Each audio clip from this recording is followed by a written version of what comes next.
കുട്ടി ഉറങ്ങിയണോ? ഇല്ല, ഉറങ്ങില്ല. ഞാൻ ഉറക്കി അങ്ങനെ കിടത്തി. അപ്പോഴേക്ക് പോതപ്പിച്ചപ്പോഴേക്കും അവള് നീറ്റ് പോന്നു.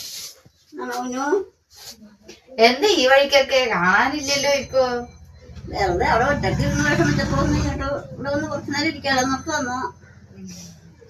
അല്ല, എന്താ 2 ദിവസം മുന്നേ അവിടെ നല്ല വഴക്ക് കേട്ടായിരുന്നല്ലോ. നല്ല സൗണ്ടിലൊക്കെ രണ്ടാളും ചീത്ത പറയണൊക്കെ കേട്ടായിരുന്നല്ലോ. എന്തായാലും അതൊന്നും പറയണ്ട. അത് എനിക്ക് 2 ദിവസമായിട്ട് മേലായി.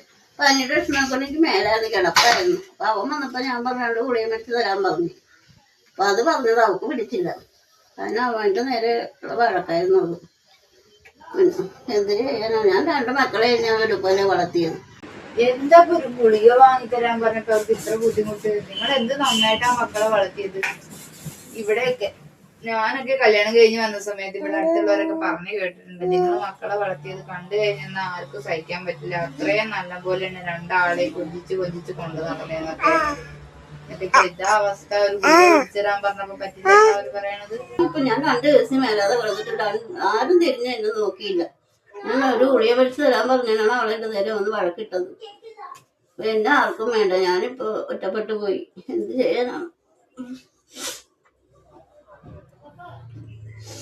സാരില്ല, കരയുണ്ട.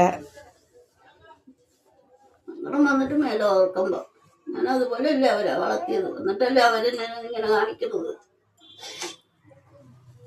ഇതിനെന്താ വലിയ ജോലിയാന്നും പറഞ്ഞ് ദൂരെ പോയി. ഒരു മകൻ, അടുത്തുള്ള മകനാണ്, തിരിഞ്ഞപ്പോലും എന്നെ നോക്കണില്ല. നിങ്ങളുടെ അമ്മയുടെ ഒന്നും അങ്ങനെ ചെയ്യരുന്ന കേട്ടാ. എനിക്ക് 2 ആൺപിള്ളേരാന്നും പറഞ്ഞാൽ എനിക്ക് ഭയങ്കര അഹങ്കാരമായിരുന്നു. പെൺപിള്ളേരുള്ളവരോടൊക്കെ ഞാൻ പെൺപിള്ളേരുള്ളവരോടൊക്കെ എനിക്ക് പുച്ഛായിരുന്നു. ഇപ്പം എനിക്ക് ഓർക്കണുണ്ട്. എനിക്കൊരു പെൺകുഞ്ഞുണ്ടായിരുന്നെങ്കിൽ അവളെന്നെ വിളിച്ചെങ്കിലും തിരക്കില്ല, എന്താ അമ്മ കിടക്കണം എന്നുള്ളതെങ്കിലും. ഒരമ്മയ്ക്കും ഇങ്ങനൊരവസ്ഥ വരാതിരിക്കട്ടെ. അപ്പം ഞങ്ങളുടെ വീഡിയോ ഇഷ്ടപ്പെട്ടാൽ ഞങ്ങളെ സപ്പോർട്ട് ചെയ്യാൻ മറക്കല്ലേ.